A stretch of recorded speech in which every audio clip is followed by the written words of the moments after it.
If you vote for me, all of your wildest dreams will come true. Thank you.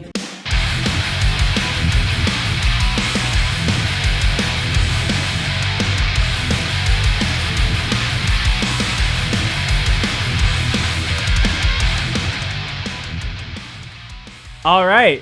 Well, thank you so much, everyone, for tuning in. This is another episode of the Scoped Exposure podcast, a very special episode of the Scoped Exposure podcast, as I'm joined by a very good friend, Jessa of Damage Control. What is up? You know, little surprise right at the beginning of the episode here. This is the Scopies 2021, and I thought, in doing a feat as big as this, I wanted to be able to do that with more than one person. So I'm very excited to have Jessa co-hosting for the having Scopies. me. Thank you so much for coming. So happy to be here. Very excited. Yes, we had a lot of troubleshooting before we were getting started with the dogs. You know, we got the classic Spencer dog nanny cam and getting a bunch of technical things set up for this, but yeah, for those that might have been living under a rock, 2021 is pretty much over. The day that this is dropping is December 31st. So Happy New Year. Happy New Year. For those who observe. Yeah, for those who observe. And hardcore this year has been hella sick. You can arguably say that this was the year that hardcore came back. And as far as Scoped and Exposure is concerned, and Damage Control as well, I think we both had done a lot of things, went to a lot of shows, and we're very fortunate to do that. And I think I wanted to do a more formal way of celebrating and giving the roses to all the bands, record label people, and all the people in between that have made hardcore as sick as it was this year. So Hell yeah. So yeah, this is Scopies 2021. Super happy that you're here. So for as far as just like notes as far as how the episode is going to roll. So we have 16 categories that we had the Google form. 16? There's 16. Didn't feel like that many. I think I was like, I'll do 10. And then I just added more and more and more and more. No, I like it. It just didn't feel like that many. I think I was like, naturally I was like, oh, 2021, maybe I'll do 21 categories. And then I was like, nah, that's too many. Bold. And then, you know. That would have been bold. -5, and here we are. That's fine. So as far as the order of them, obviously we're going to leave some of the bigger ones like album of the year and some of those things at the very end, but we've kind of bouncing around from different musical accolades to recognizing different bands and kind of people in between. But it is as part as every Scoped Exposure tradition with this podcast is we need to check some bevs. And Absolutely we do. Very excited to do, I think this might be the very first official in-person Scoped IRL. Exposure bev check. Yeah. It would be, wouldn't it? Very, very excited. Incredible. So I feel like with, you know, both Jessa and I's huge love for Liquid Death and the mountain behind us, there wouldn't be any other drink that would be inevitable. appropriate. Yeah. So Crack this bad boy. yeah, sorry, there's not a lot of space here on my desk. We got a lot of different things running all at once. So Look at that. all that being said, cheers to you, Jessa. Cheers to you. Thanks for having me. Of course. Happy to be here. Happy to be here. Yeah, happy to be here as well. As Minnows on the other side of the store. Oh, they're coming. But yeah. So maybe as like a precursor for the Scopies, you know, like we're definitely going to get right into, because we got a lot of awards to give out and categories to go through. But, you know, when you think, Justin, when you think of hardcore 2021, what is maybe one of the first terms or words that comes to mind? And maybe you can break that down a little bit as I take my first swig. Sold out. First thing that comes to my mind is sold out. For a couple reasons. First being that our first show back is Damage Control, sold out, which was kind of crazy, honestly. All local show. Also one of the biggest venues I've ever booked. Usually it's the community center, community hall type of deal, but went with like the real deal this time and still managed to sell it out, which was crazy. And then also I just can't get tickets to shit because everything's sold out so fast. So I think that's a good thing, and I think that means that hardcore is back. But first term that comes to my mind is sold out. Yeah, I think originally when you said sold out, I was like, oh, is that like we're selling out? As no. I mean posers? I mean that sneakerheads are the only ones going to shows. The only ones with money. Straight up. No, but I think that is it has been very cool to see the bigger feats that people have been making, and then immediately things will go very, very quickly. Very similar to how last year, records would go up and maybe the idea of playing shows didn't exist, but still records would sell out. Mm-hmm. So I do like that activity. Recognizing the level of activity is very, very high right now, and much needed after a long, long time of no shows, and now in the midst of questioning the how many shows are happening. So yeah, I think we're still in it. Let's not act like we're not in it. We're still very much in it. Yeah. But it was cool to see everything kind of come back comfortably this year, and at least we got a little bit.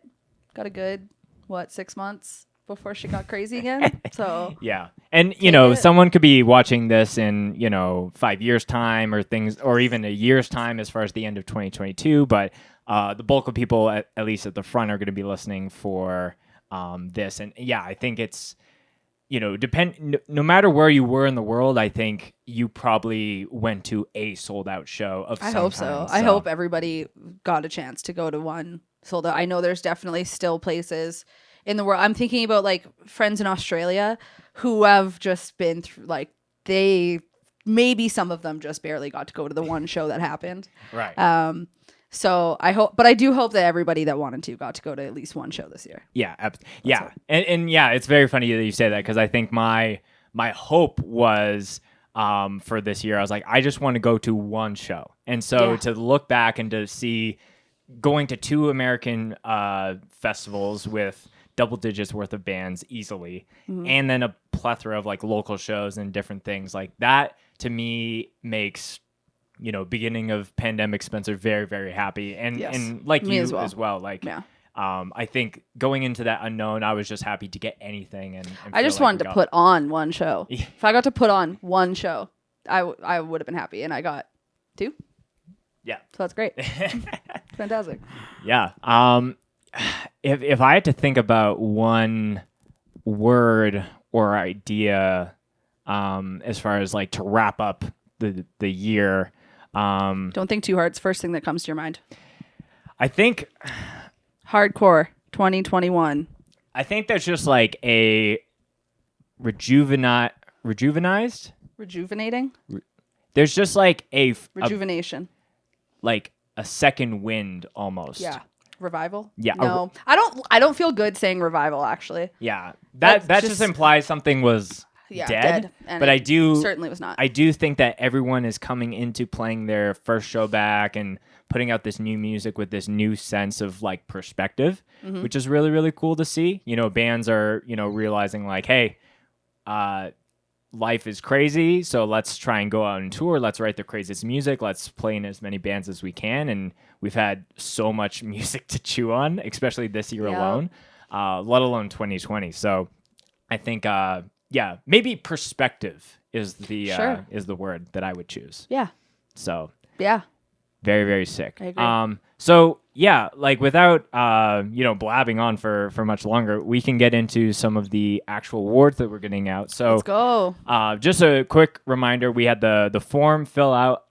When I did this idea last year, it was very, very last minute. So it was just like me in the corner of this room, just with my own picks, and then it was total biases as far as like what I was choosing. And this year, I was like, it's very important for me to see what the people think. And so I had this idea to come up with this Google form. Jordan and I worked on it, and I put it out, and I thought like maybe a couple hundred people are going to fill it out. I want to know the final count. How many votes did we get? So we had 687 votes. That's nice. Casted, that makes me feel good. That's a good representation, I would say. Yeah, I would say too. It doesn't feel like, there was definitely some categories where I had a gut feeling as far as who would win, or if there would be a landslide, or if there would be a lot of competition, and we'll look at some of the back end analytics of those things. But to have so many people fill that out, like, I just want to say thank you, because it feels like you're giving a shit about this idea or this award show, if you want to call it that, and you had your pulse on what was happening this year versus seeing maybe which is cool, the one big record that everyone was talking about. So shout out to all of you. And without further ado, let's get into the categories. Let's go. So first category of 16. So, strap the fuck in, because we're going to be here for a bit, is Breakout Artist of the Year. So I'm not going to read the nominees for any of these, because we have a little video for each of them, and you'll kind of hear them before the winner is announced. But when you think of what a breakout artist is, Jessa, as far as what that means to you, because I think some of the ones that I had chosen, again, all of these nominees I had sent to friends, I think including you as well, to be check any biases. But when you think of a breakout artist in hardcore in a 2021 landscape, it's a big question, but what comes to mind? And I don't know if this is what you based it on, but for me, it's a breakout artist would be somebody that, in the context of our community or our culture and community, would be somebody who broke out, pun intended, of their hometown or their local scene, I would say. Somebody who got some buzz outside of where they're from and outside of these scenes associated with it. It's so much easier to use examples, but I'm not going to do that because we're going to have some right away. But to me, it would be somebody that really got recognized outside of their local space. Yeah, and I feel like that's a great way of explaining that, because I think there's a combination of breaking out of maybe your local sphere, but then also having those, a lot of these nominations had a lot of live sets covered from them, which kind of puts them onto a larger world. Some had different memes or different things that happened that push it even further. It's not crazy. Yeah. So I think it was memes are how bands are getting out of their local scene now. What's a tour? Yeah. MH Chaos is solely on this list. They put out a really badass record this year, but I think, and they've been a band forever. That's the craziest with thing. But the beer meme guy, I felt like that was the way that people were getting onto that band as well. So yeah, I think I wanted to put this one at the top because Breakout is kind of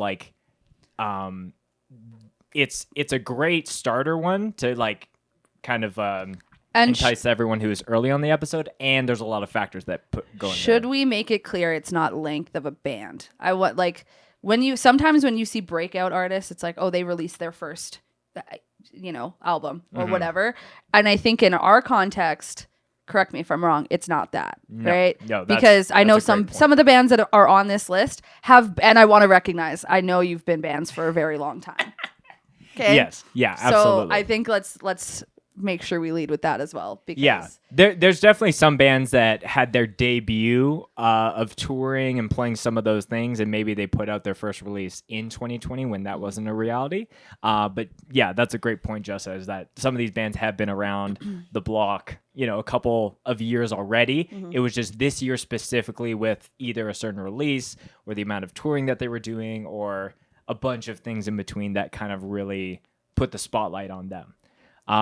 So without further ado, let's hear the nominees for Breakout Artist for the Scopies of 2021.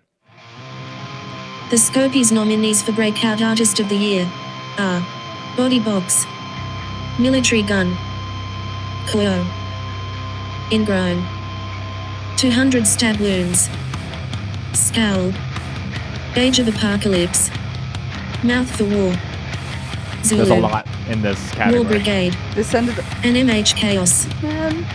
And the winner is Zulu. Nice. Yes, I love that. I fully agree. What a list though. Jeez, Louise. A massive list. Oh man, stacked. Honestly, stacked list. I don't even remember how I chose my vote for that one. But those Zulu, those are the homies. Yes, I agree. I think that's very accurate. Yeah, so it's official. the breakout artist of the year, as far as the Scopies 2021 is concerned, is Zulu. Yeah. A band that is near and dear to my heart. Having a long friendship with Anaya and Braxton and some of the other people in the band, and getting to see them like absolutely crush it at Promcore 2021. Was a highlight of my year for sure. Absolutely. But yeah, I definitely think that, going back to what you were saying just before we found out about that band has been going around, I think started at the end of 2019, but I think with touring and some of the releases and, the Flat Spot signing, like that really makes sense to me that it's been a year for them, for sure. Deserved. Yeah, absolutely. So shout out to Zulu. Shout out. That's very, very good way to start off this award show. So absolutely. So a piece of that we're going to check out, and we're just doing, again, this is the first time that we're doing this, so there's a lot of technical things in the mix. So yeah, I want to see. So this was actually very close race. So Zulu won with 242 votes, which is 35.7%. The runner-up, or the second closest, was Scowl. That doesn't surprise me. Yeah. That doesn't surprise me at all. Mm-hmm. So, and then I think we should do first, second, and third place for each, unless it's like really, really crazy. Yeah. But so Scowl had 225 votes. So, just a few homies and a couple bands in the scene could have totally swung the vote or flipped it. But the next up there was 200 Stab Wounds. Nice. Which was very interesting to me because, like, a pick that makes sense. I feel like they were really in the conversation, but a totally different style. I feel like totally different crowd bands. too. Totally different. Maybe I'm wrong. I mean, I'm sure there's tons of crossover, but wild. Yes. All very well done. I want a special shout out Koyo though, because they've been getting so much shine. I don't know if they come up later in the Scopies or not, but just a shout out to them. Yes. Well, an early little Easter egg, or I guess plug to a future podcast, having Joey on the podcast will be the one after this one. So sweet. But yeah, I totally agree. All great bands, but I think out of everyone, Zulu definitely takes the cake. Sweet. Next up, we have Artist of the Year. And just to clarify, artist means visual contributor to the hardcore space. So that's your people doing logos, t-shirt designs, posters, and kind of everything in between. This list is full of homies. Let's say that right now. Absolutely. Some very, very talented people on this list. Mm-hmm. Crazy. Yes. Yeah. Some people that we have both gone to shows and grown up with, which is cool, but also like lots of friends of the show who've been on the podcast themselves. I wanted to do that. This kind of goes into some of the categories of people that kind of work behind the scenes, quote unquote, to support the record labels and bands. And these were the people that I think I really saw tapping into a lot of different spaces and subgenres and killing it time and time again. Can I also say that artists, I feel like, are the few people, and maybe this is not the right way to word this, but the few hardworking people in the scene that do benefit and work with every facet of it. For example, I'm not working with recording folks as a promoter. Our paths don't cross very often. Right. Artists like this, bands, like promoters and bands alike, I think rely on them a lot of the time. So I think this is a really cool category. I'm very excited to see. Yeah, no, that's a great results. point. I think it's a, recording is obviously an essential part of being in a band, but if someone's booking a show or a tour or is in a record label and kind of working on those things, maybe like art is always needed, especially in our space. Like that is one of the ways that bands can really shine or flop at times, where it's like someone working with someone on an either consistent basis or just, always being able to reach out to different people. So very important list and very excited to see who the winner is. So without further ado, these are the nominees for Scopies 2021 Artist of the Year. Nice. The Scopies nominees for Artist of the Year are John Mayo. Dewey. out. Also Rich shout out. Hart. Shout out And also. Tyler Mullen. And the All winner shout outs. is Love Molly. Tyler Mullen. Yes. Molly. Hell yeah. Tyler Molly. Hell yeah. I think has probably done way more than I even know. He did that. There you go. There you go. Even something just on the wall here. He's right here. Yeah. So, Hell yeah. friend of the show, Yep. but like I have thoroughly enjoyed learning about Tyler's art process just outside of the bands that he's a part of, and getting to see him document that and kind of create kind of behind the scenes content around that has been really, really exciting. And for someone that has definitely a defined style and likes to play in different lanes, I think Tyler or Molly, because I know sometimes like no one calls me Tyler. Well deserved in my opinion. Agreed. Yeah. Very well deserved. And to mention, so I'm just gonna scroll down. So I wouldn't say it was a landslide per se, but we had 35.3% of the votes go to Tyler, so that's about 239. The runner up to that was John Mayo, the mayor of Mayotown, Makes sense. which makes sense. Yeah, makes perfect sense. And then Dewey and Ridge were both pretty close behind, very close with one another. So I want to, you could say this for probably every single person on that list, but just point out just how much John has done this year. oh, It's so much. Like I've, grew up in the same city as John, so I've known him for quite a long time, but I was at Fiddlehead in Chicago, and it was, oh God, I forget the band that opened for that whole show. They were local to the area, but they had a t-shirt. And I walked by and I said, hey, is this a John Mayo design? And the girl selling merch, she's like, I don't know. Come back later. I'll let you know. Turns out she waved me over a couple hours later and said, I asked.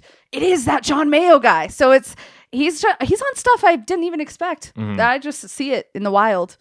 Yeah. So I want a special shout out, John, because he did our logo, the one we've been using. Dewey is doing our next one, which is exciting. So it's all in the family over here. Yeah, I think all of these artists, if you haven't worked with any of them, I definitely recommend, doing something, whether that's a shirt design, a logo design, even just getting a piece made and putting it on your fucking wall. Like, I love out here. Give them money. Give them your money. Give them your money and let them create something sick for you. Yeah. Absolutely. Yes. So we're into category number 3.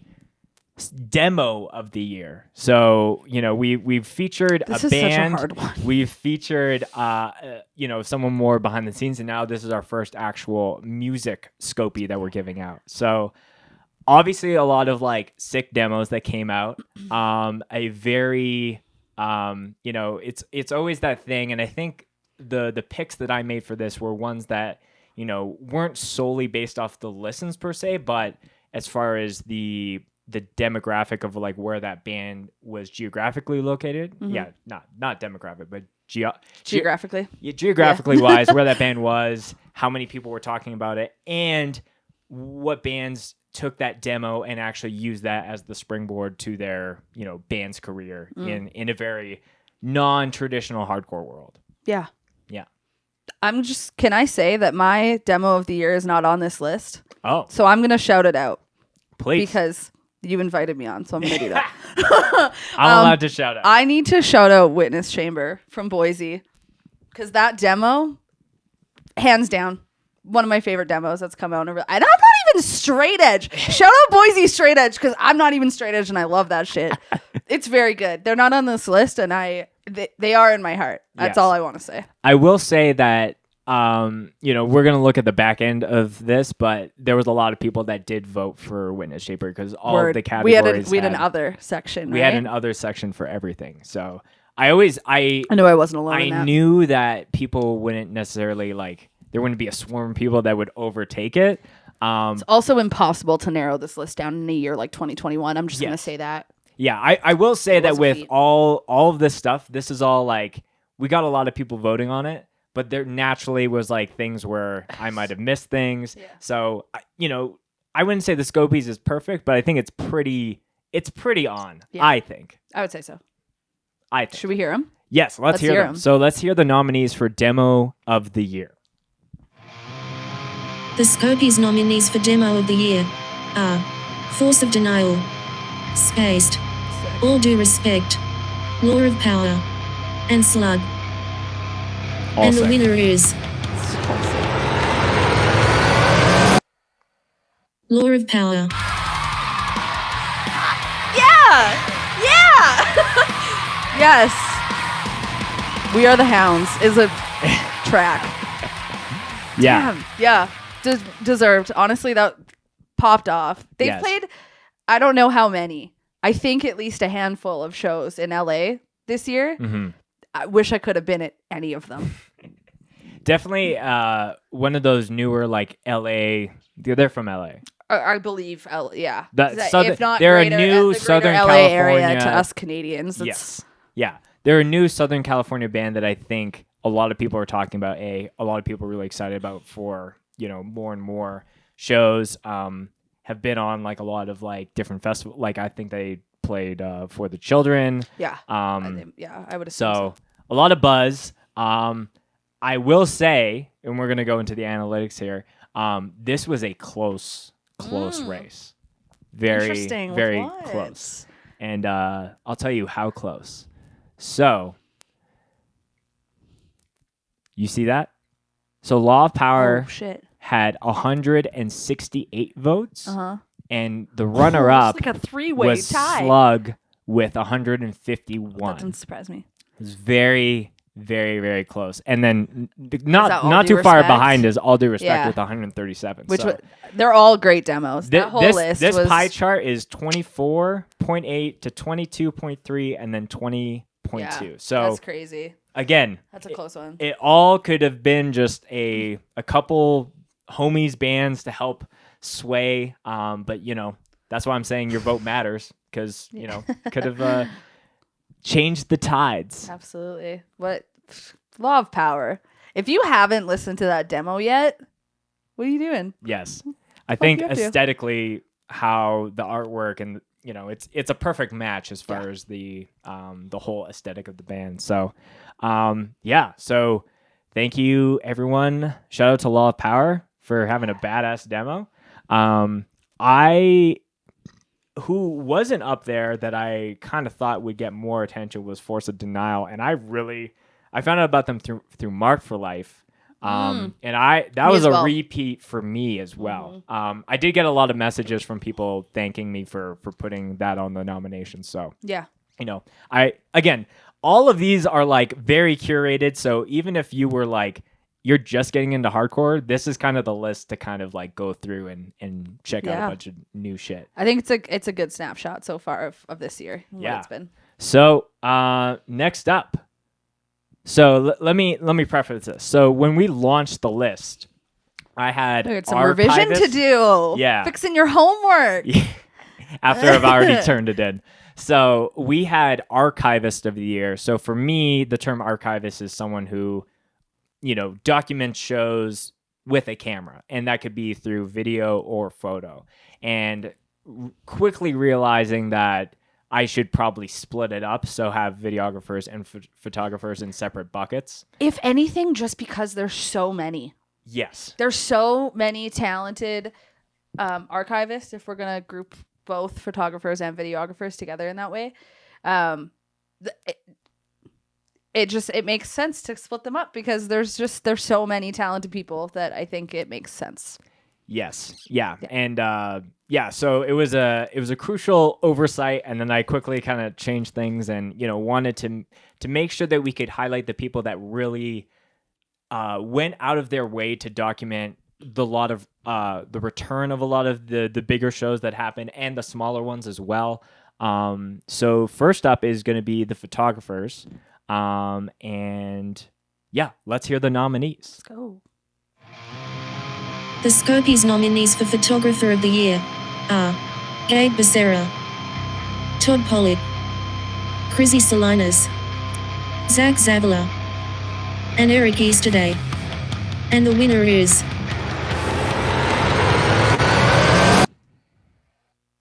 Gabe Becerra. Hardworking man. Very hardworking man. Yes. He has been on a couple tours, I think, since touring came back. I know it seems like he's been on the road quite a bit. So very sick. Yes. Shout out to Agreed. Gabe.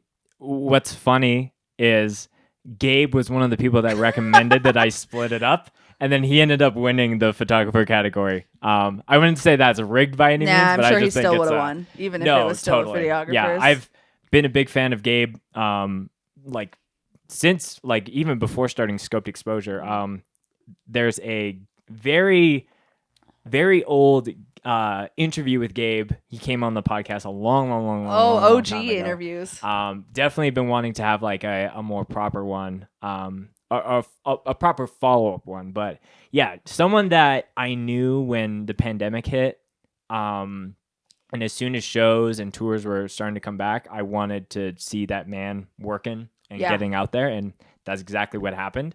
And I feel like his style and his the way that he can turn out things very, very, very quickly are just like the classic things that any hardcore photographer on the road needs to be. Yeah. I don't know him personally, but I see him around. A California legend, if you will, in IMO, honestly. Very well deserved. Very stoked to see him out there on the road. I know he was, I believe, out with Dying Wish last I saw. On the Acacia Strain tour. Yeah. Very, very cool. Mm-hmm. Yeah, and I just want to quickly hit on some of the other people that are on this list because, Scoped rides very hard for all the people that document any shows of any capacity. So Todd Pollock, Eye the Storm 99 on Instagram. I've actually gotten to get a little bit closer with him through some of the things through work, and clearly he's someone that does very well could not doesn't need to be doing shows with what he has going on in his life, but he does that, and I think it's very, very sick of him. Zach, who helped me document Northern Alliance Fest, someone that since shows have come back has been very active in doing the big shows and the small ones, and just a near and dear friend of mine, and someone who I think is almost like Gabe, but maybe when he was first kind of getting started. Yeah. So shout out to Zach. Chrissy is another example of that.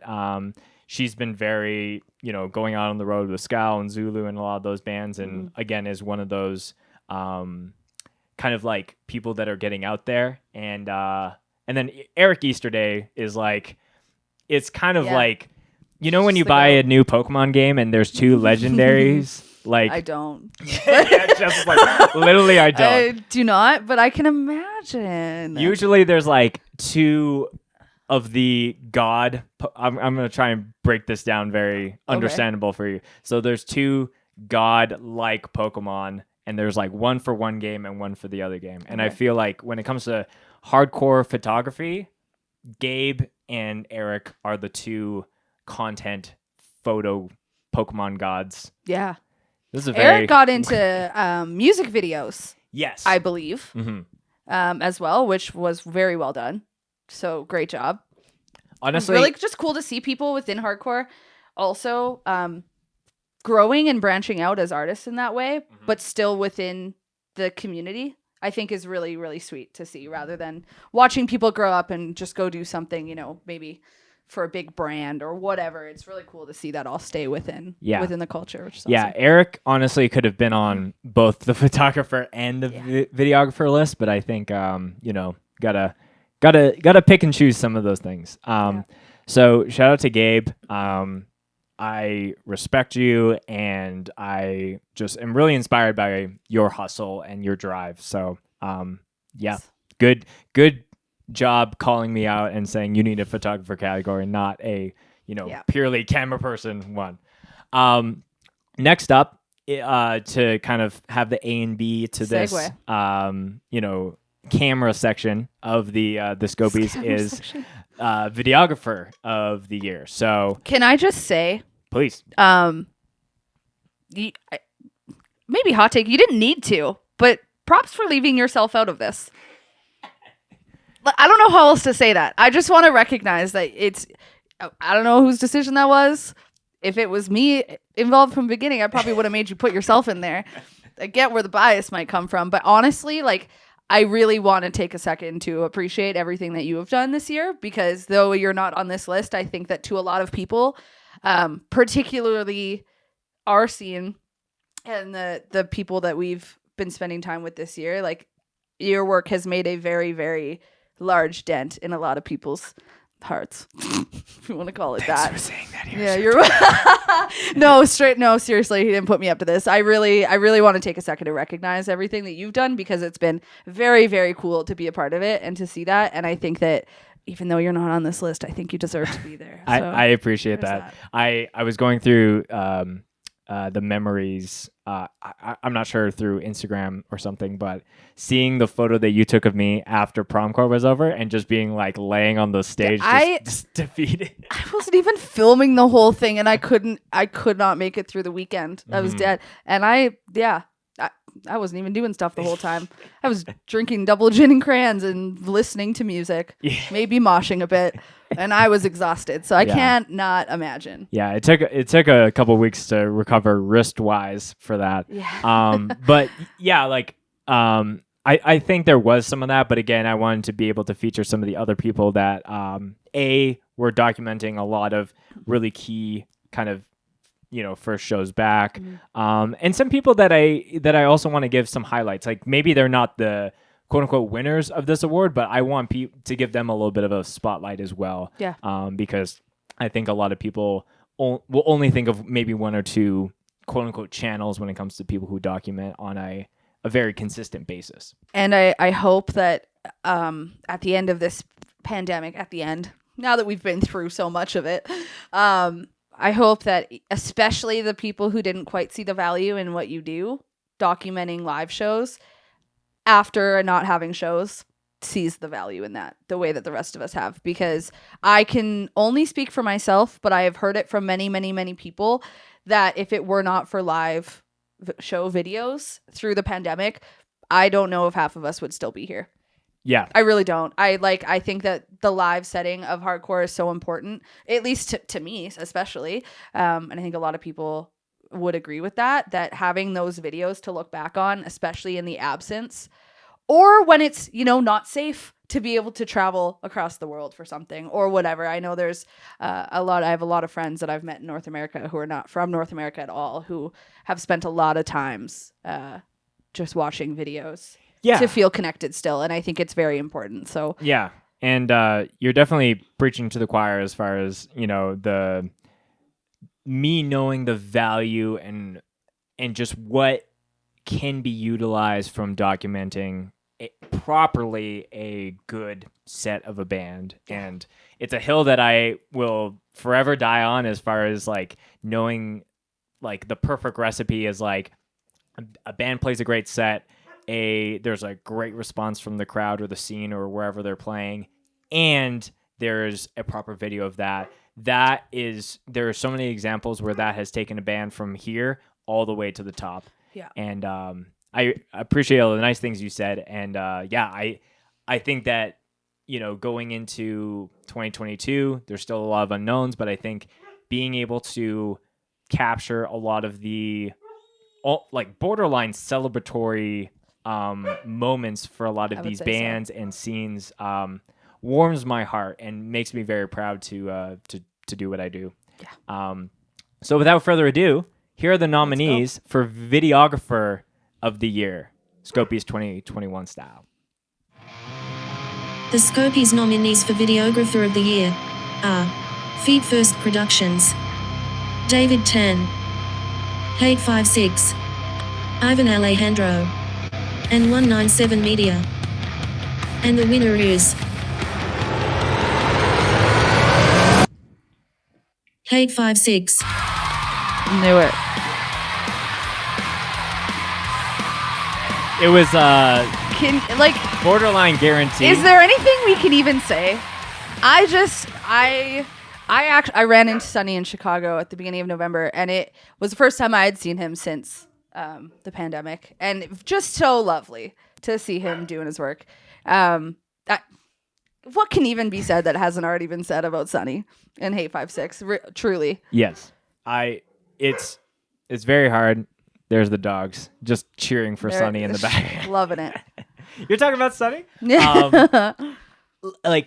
Again, maybe this is another hill that I will choose to die on. Is I think, and I don't give this accolade to really anyone else. I really think that Sonny and what he does and what his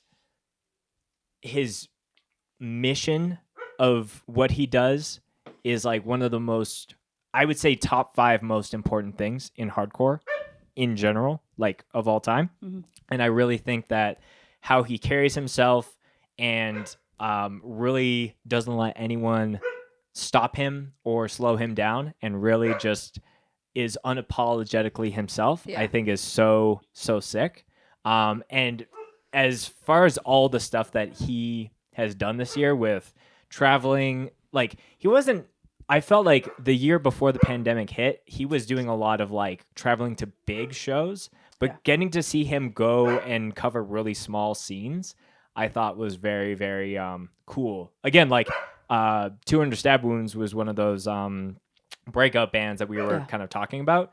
That band, he filmed them for the first time in a very, very small little show in Little Rock, Arkansas, I believe. Wow. So again, being able to see how hardcore isn't just the Bay and Florida and New York and LA and all of those really hype moments, hardcore is in those small things as well. So yes, a very well-deserved Scopie. An honorary mention to that Turnstile live experience that he did as well.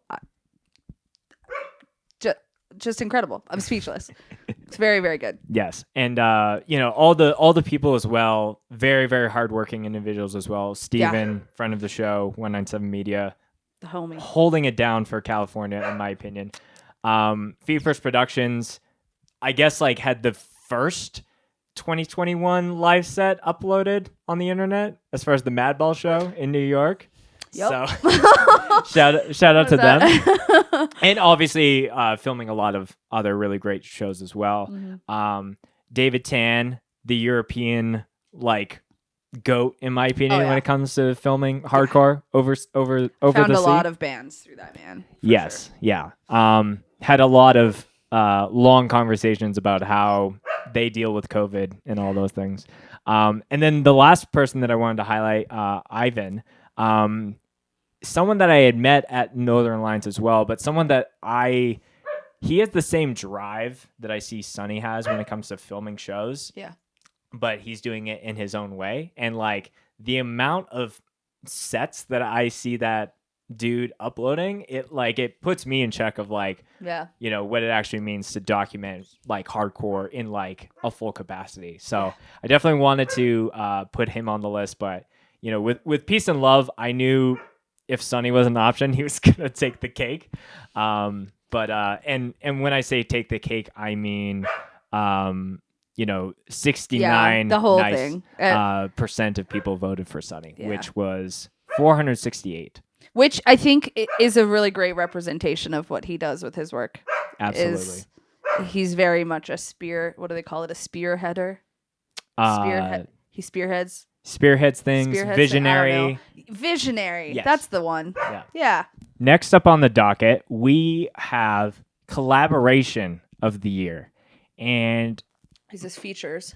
Well, originally I was like, oh yeah, this could be, vocal features or guest spots or anything like that. Mm-hmm. But I wanted to open it up a little bit when bands maybe did something a little bit more creative and kind of did more actual collaborative, pieces or songs kind of together. Okay. That's kind of, I made that kind of distinction when I wanted to include one, I guess, collaboration specifically that wasn't quote unquote this is this vocalist on this band's song. Gotcha.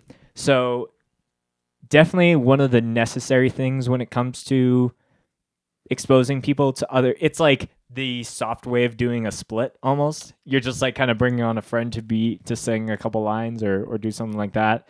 All of these for me were like specific choices of like, you know, it makes sense, but I think it is very, very cool that some of those things happened.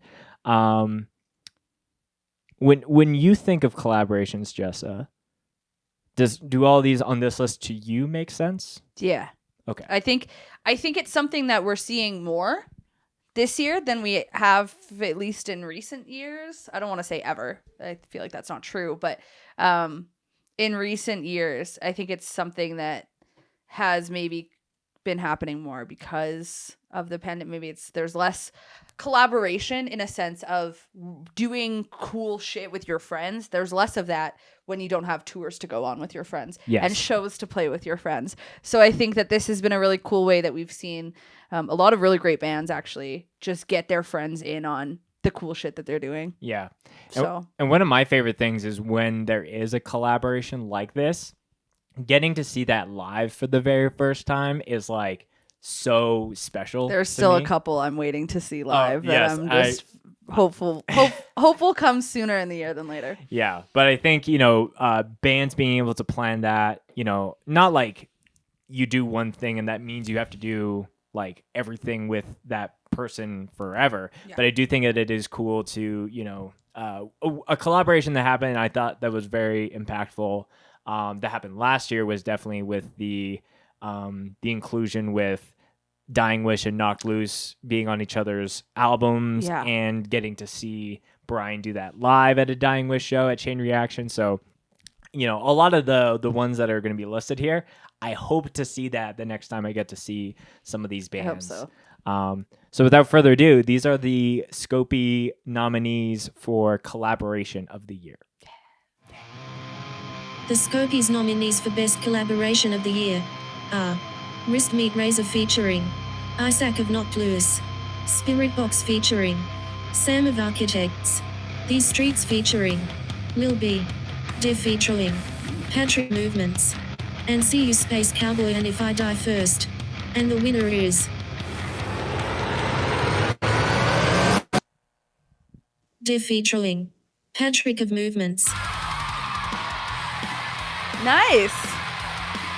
Shout out to the voice generator for saying "de," not "dare." Whack dare. This record, I'm so glad it's coming up because this was easily like in my top 3 this year. I think just incredible for just a straight bias aside. Those are the boys, but really, really great record, and I think throwing Pat on there was a good move. Yeah. Very cool to see them do What that. was interesting when they were leading up to the hype of the record, the first track they dropped was that one with Patrick, and then the next one had Scott Vogel, and I was more hyped about Pat than Scott Vogel. It's just like the I whole love thing is Mr. crazy. Vogel, but I just think the surprise and the placement of that was just so sick. And again, pulling someone from arguably, you know, a world that, you know, has its toes dipped in hardcore but is not a hardcore band. Yeah.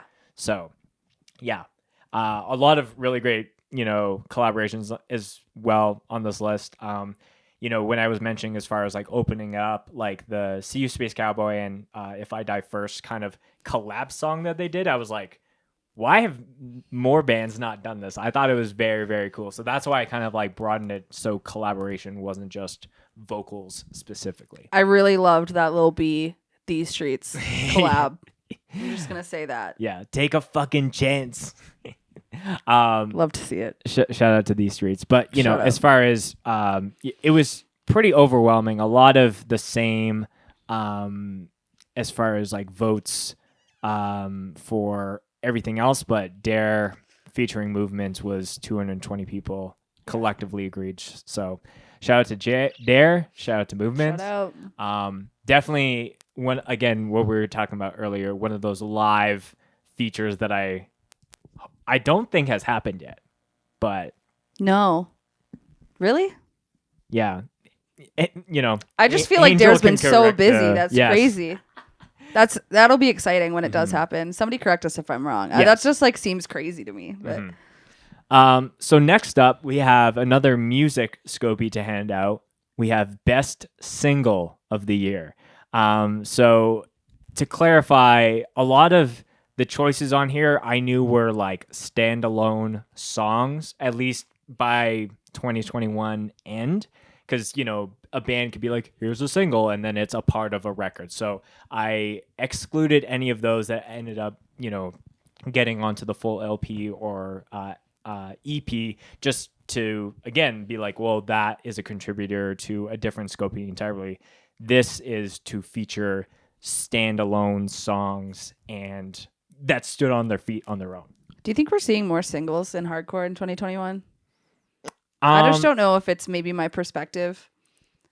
I feel like there are. Maybe they've always existed. But for me, like singles in my head have always been like, oh, that's like a like mainstream way of doing, you know, like it's such a mainstream thing to do is release a single, like drop a single, the music video.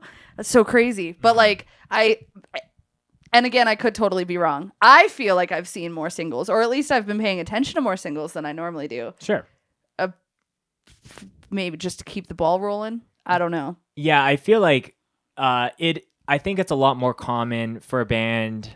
I'll use Spirit Box as an example that got really popular off of like they'll do the single and the music video, and then a couple months later they'll kind of do just that. like professional, like this is our career musicians. Yeah. Type of thing to do. But I feel like we've seen a lot more singles, or at least teasers from things that are, whether they call it a single or not, you know, a song from an EP that's coming out being released first a lot more often. Yeah. Than I've normally paid attention. Yeah. Could I be did, me, but you know, for people that listen to the podcast on a regular basis, I've always said that 2021 was the year of the hardcore split, so maybe 2022 is the year of the hardcore single. Maybe. Sure. I'm never going to say no to a single. If you want to drop a track before you drop the whole thing, I'll listen to it. Yeah. So there's a lot of heaters on here. And again, the way that we chose a lot of these were the song itself, the fact that it was a standalone thing and not a part of a bigger picture or a bigger project, and obviously like the impact that it had on, you know, streams and also just like the community as a whole. So without further ado, here are the nominees for Best Single of 2021. The Scopies nominees for Single of the Year are Speed, We See You, Spine, Hymnus Mambizes, Stick to Your Guns, More of Us Than Them, Orthodox, Body and Soul, and Kind Eyes, Fuck a Proud Boy. And the winner is Speed, We See You. Yeah! That's awesome. That's so fucking cool. That is a hefty list to come up on the top of. Good shout out Speed. God, I love that band so much. Can you tell by my smile right now? I love them. That's fuck yeah. No, we love Speed. We love Australian and Sydney hardcore. This was another one of those categories that I knew the winner as soon as I kind of put the list together. But you know, some serious contenders leading up to that. But there is without a doubt, I think I would honestly, if there was a song to define 2021, like Speed's We See You is definitely up there. I'd say so. You know, I'm planning to go to Australia at the end of the year, and I'm planning it solely around Speed's touring schedule. So please I'm paying attention as soon as you know. If I end up in Australia while they're in North America, bad times. We're not doing that. But I want to say, while we have Stick to Your Guns here, I love seeing Stick to Your Guns playing real hardcore shows. I'm just gonna say it. I really am happy to see them back in this kind of world. From where I sit, they went away for a while, did the Warped Tour thing, whatever it was that they were doing. Still great, respect to those dudes, but I feel like I've been seeing them on a lot of really, really dope bills, or bringing on really cool hardcore bands onto their shows. And I think that is very, very sick. As someone who's one of my first real hardcore shows was a Stick to Your Gun show with Rotting Out back in a long time ago, 10 years ago almost. Like, do you want to date yourself here? No, a long time ago. I think it was about 10 years ago, 9 years ago. Yeah. What like that? It's just really cool to see. So, and again, what a list to go. Yeah, Awesome. I felt like each of these, you know, like the Orthodox single on here is their announcement signing to Century Media. So I was like, obviously, like that, you know, potentially is a part of a future release. But I think as far as to make that announcement, I thought that was one of my favorites. You know, Stick to Your Guns, that return, because, you know, we've had Chris on the podcast and like talking a little bit about how that band has kind of, they're going through the gauntlet of like, you know, we have our hero hardcore albums that kind of put us on the map, and now we're kind of doing things. They're still great records, but to hear some of the behind the scenes of how that song came together, and is clearly like I would put money that it's a part of something, but that it's I would hope so. on its own for now is very sick. But you know, Very cool. The lore behind how Speed's We See You came together, you know, if you want to learn more, go listen to Jim and Josh's podcast. As someone who wasn't on that podcast, who just listened to it, honestly listen to it. I respect to those two dudes. This is actually a really nice segue into our next category, I would say. But really great podcast episode, and just hearing about the mentality of Australian hardcore and just the way that it ebbs and flows is something that it really speaks to me, being from somewhere like Winnipeg, Manitoba. It's those dudes are very, very cool guys, and I think they've got the right mentality. Yeah, I think mad respect. People that I catch a good genuine vibe from in hardcore, like Jem and Josh specifically, and I'm sure the rest of the Speed guys, like I'll feel that same way when I have a proper introduction to them, but. Yeah. The fact that they are leading and being able to put, you know, Australian hardcore as a general thing on the map for a lot of North Americans, as two people that are from Canada that are kind of like, you know, still in the shadow of some of those things and have to work 10 times as hard to just be in the conversation.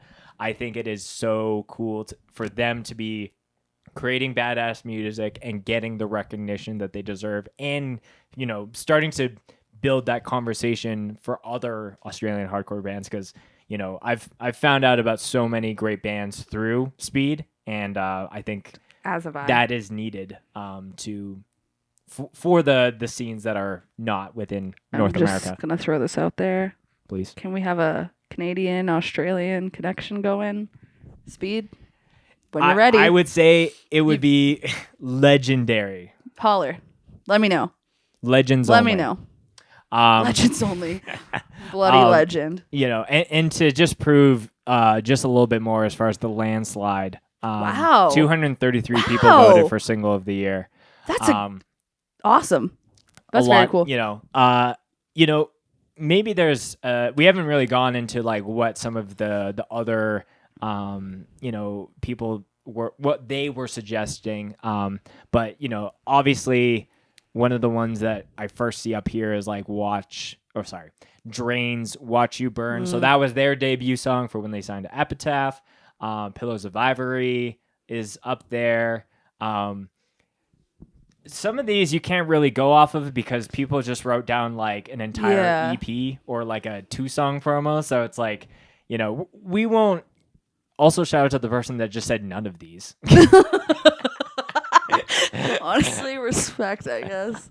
I mean, sure, but you know, we don't fuck with people that don't fuck with None Speed of these. on this podcast or any in general. Nah, you're welcome. I just don't agree with you.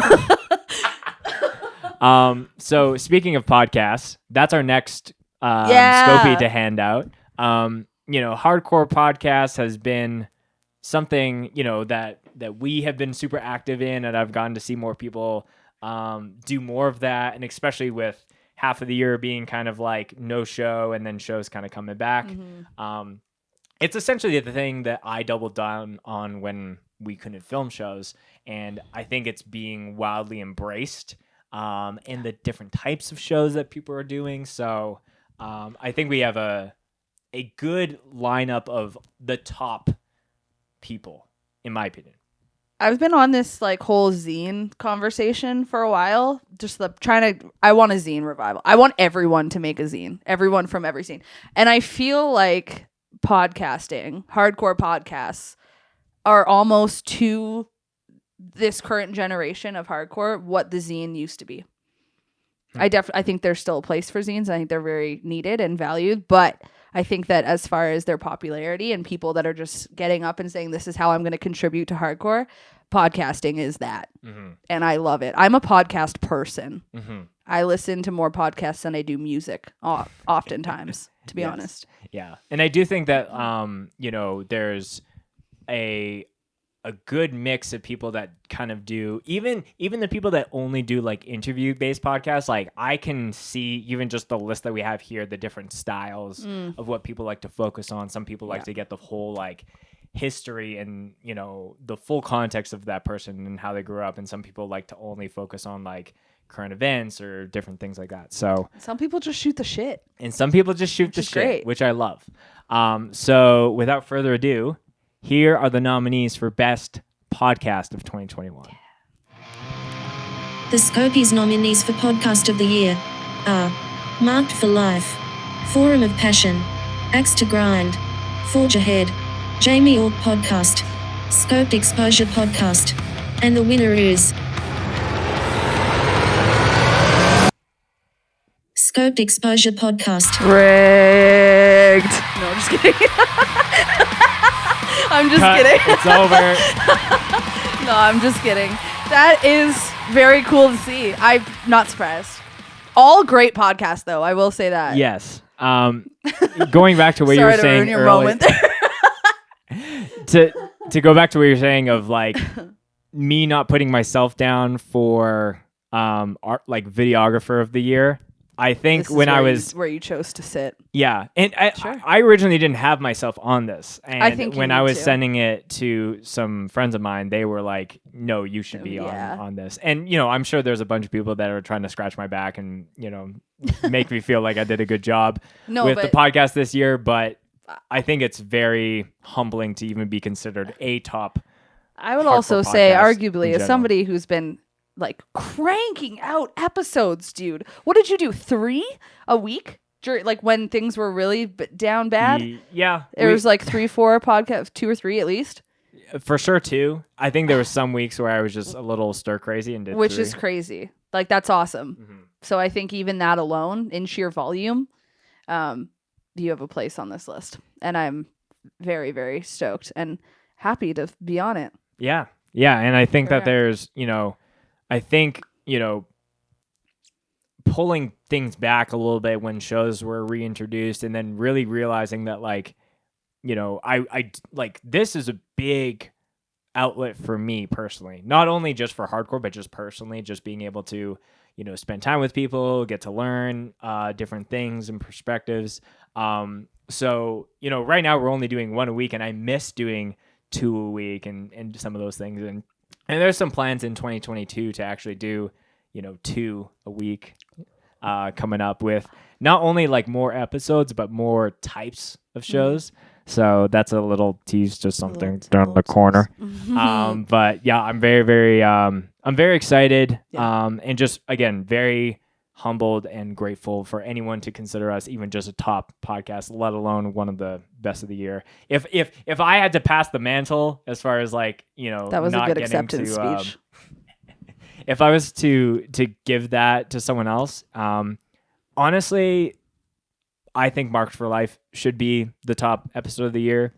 And not only saying that because Davin is a friend of both of ours, but I think what she had did as far as like featuring a ton of new hardcore and doing stuff like that. It's one of the podcasts that I really miss when that she's been so busy with school and just life things and different things like that. Like I am eagerly awaiting for the next Marked for Life. And whenever that comes out, I know that she worked really, really hard and just the quality at which she had did her episodes was well above everyone else, in my opinion. Every single one of these podcasts is great. I drive and travel a lot, and so I'm always got a podcast in my ear. I want to say shout out to Mark for Life and Forge Ahead for showing me so much music. I think that's like why I tune into both of those. Forge Ahead opens my eyes to so much around, especially like in the Australian world of hardcore. Absolutely. Found a lot of bands through both of them. The radio show style that Davin is doing is incredible.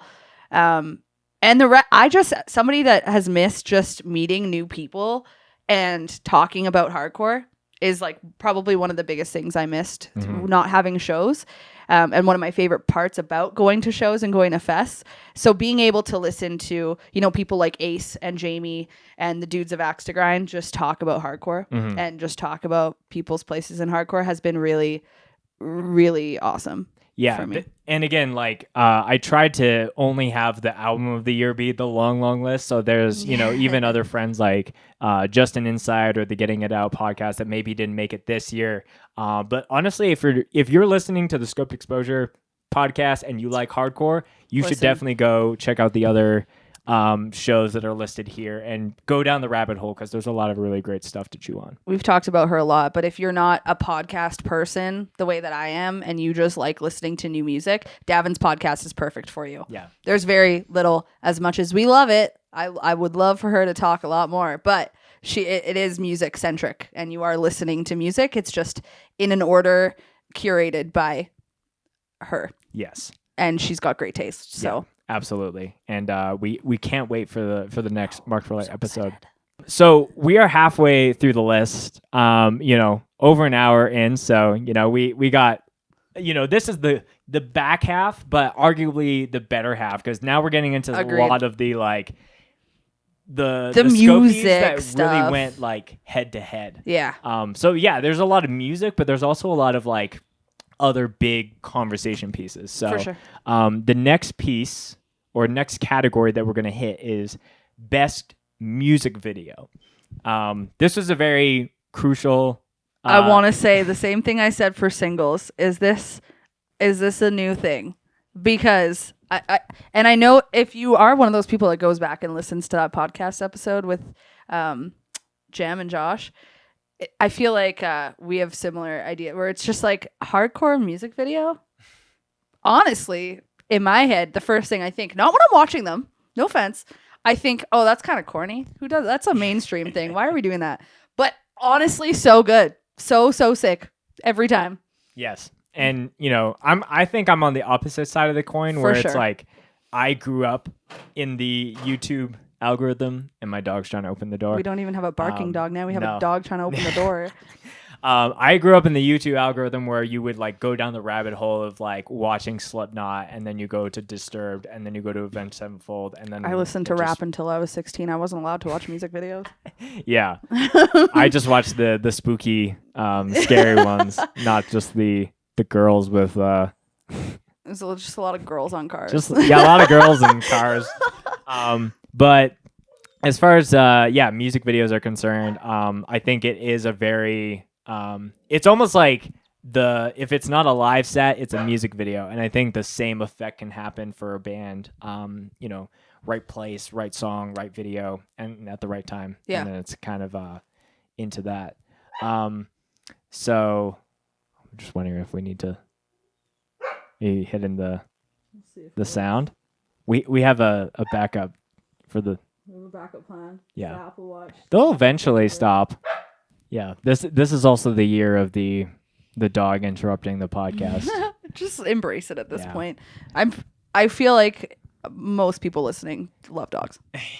So distracting during the podcast though, I don't know. Yeah, well, you win some, you lose some. We do. And right now it's kind of a 50-50. Should we just get right into this music video? Yes. And you can. Yeah, so let's hear the nominees for Music Video of the Year. The Scopies nominees for Best Music Video of the Year are Vatican, Fractured God, Turnstile, Love Connection, Speed, We See You, Ingrown, Waste. And the winner is... That clip. Turnstile. Wow. The Turnstile movie. Just like it was like really beautiful, really beautifully done, really awesome. I did love it. I'm shocked though. Yeah. I shouldn't be shocked that Turnstile wins anything ever, but when it comes to like contenders, I think this was like a very like a lot of heavy hitters. In my opinion, it all falls on the people who are voting for it. Turnstile obviously having a little bit of a leg up with maybe some of the production and budget to do different types of video stuff that they did, but the creative direction that the entire thing happened was very, very enjoyable. I would say even if you don't like Turnstile anymore, you haters out there, it's hard to not love their visuals. For me personally, I think they've always been very strong with their visuals. They've always put a lot of thought into it, and it's just really cool to see them be able to do more with that. Just the way that their career is going, it's very, very cool to see that band right work. And this music video, I think, is just a really great representation of where they're at today. Yeah, and it's almost like, it's kind of a movie, and it's kind of playing that risk of like a longer production, featuring multiple songs. Are there going to be people? Is there going to be the same level of impact versus Speed's music video, which is like a minute in length? But it's very clear that it's like apples and oranges. But the way that all the transitions into each song and just like how each beat of the overall video all happened was it's one that I go back to, and just it's a very nice video just to watch. Not in the sense of that it's super crazy. It's just like the composition and everything is very on point. Yeah, very well done. Yeah. So unfortunately, I don't know the director. I was just gonna ask if we knew together. the director or the producer. It's definitely in the YouTube description, and Sweet. I am too lazy to pull it up. That's so okay. shout out to the director. But even just looking at the stats, over half, 377 votes for Turnstile, Love Connection. What were some of the others? I'm curious. So there's as far as like what people were recommending. Yeah. So I see Drains, Watch You Burn, which one. was there kind of with the single. Yeah. Military Guns, Don't Pick Up the Phone, which, Nice. Ian being a director, that Yeah. makes sense that he had a Was lot really of awesome. good direction there. Yeah. One Step Closer, Pringle Street. Nice. Section Hate, Welcome to the Nightmare is actually a Yeah, very dope. good one. Very Someone cool. just said no vote. Sure. We get it. Yeah, there's a lot of good ones on here. Yeah, cool. So Just yeah. cool to see music videos. Yeah, I'm definitely for them, Of and I course, think it's slowly people are kind of accepting them, Yeah. whether they Finding like to another- admit it or not. But I think it's sick. Shout out to music videos and YouTube. All right, category number 10, big one. This is hardcore split of the year. I love a good split. I really do. I really love a good split. I feel like they do what they set out to do in a lot of cases, if done right, which is crossover, if you want to call them fans, get eyes on bands that maybe might not be from the area, which I think in a world of the internet is a little less crucial than it used to be. But I feel like when the split was, you could say, born, and older splits, definitely that was necessary to do before we were all as connected as we are. But just such a dope thing to do, such a dope project to do, whether it be bands from opposite sides of the country or bands from the same scene. I think in both cases, it's been really cool to hear some of these splits. Yeah, See what they've done. I think a lot of these have bands that would have to travel a significant mile or distance to actually do it. But, a plethora of nominees that also are from the same pocket or, would easily be able to tour together. So I think there's a nice balance here. I hope a we lot see of like some of these really as tours. I really hope that we do.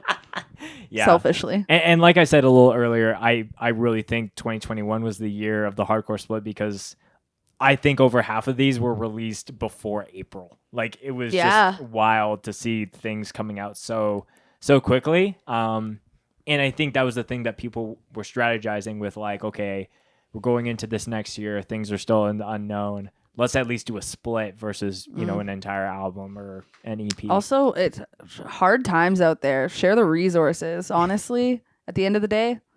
Like it's just cool seeing people work together. So without further ado, these are the nominees for Split of the Year. Let's hear it. The Scopies nominees for Split of the Year are Restraining Order and Warfare, Gulch and Tsunami, Pain of Truth and Age of Apocalypse, Gridiron and Despise, Endgame and Living in Fear, Combined Forces, and finally, Sector and Raw Life. And the winner is Gulch and Tsunami. Not surprising. Love to see it. Yeah. One of what's funny is the winner of Split of the Year is a split that maybe didn't get uploaded to Spotify, right? And is just a playlist. Shout out to Cole for making that playlist. No, but you know, all jokes aside, this was one of those examples where a band from literally like the same neighborhood, if Real you want bay shit, as they say. real bay shit, but being able to like play on the quote unquote beef between those two bands and come together and do like a really badass split. Really great split. A really great split.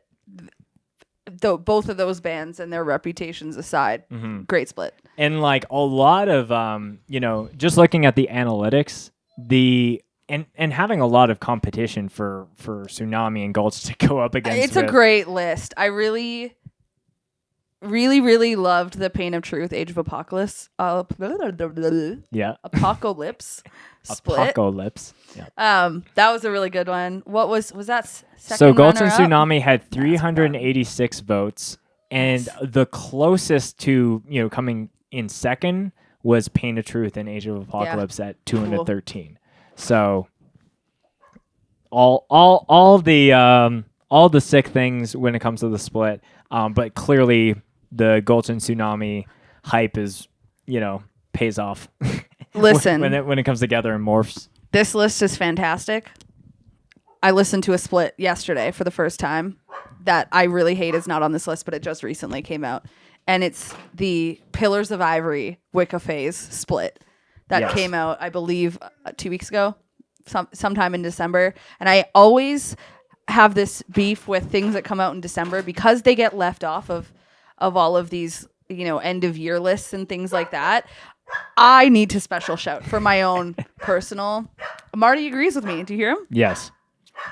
Great split though. So go listen. Aside from all of these on this list, go listen to that POI. For anyone who's been watching or listening, I appreciate the patience with some of my dogs. With not only this episode, but with Just dogs. just the dogs in general. Just dogs. So we were talking about splits, a lot of great contenders.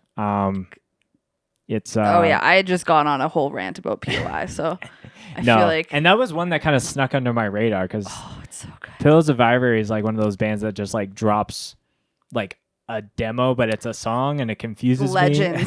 Legends making more legendary music beyond what they've already got going on separately. Yeah, very I'll fair. just say that. But you know, it you know, we haven't been sharing personal picks for a lot of these categories, but I was like really wanting Gridiron and Despise to win, just because that to me, the branching of two worlds, if you want to call it that, I felt like was huge. But it makes sense with Gulch and Tsunami to take the cake for this one. I will say I hope that we get a live iteration of Endgame split with Living in Fear in 2022. That's what I'm hoping It's for. going to happen, and there's going to be lots of swords. That's all I'll say. Tons of swords.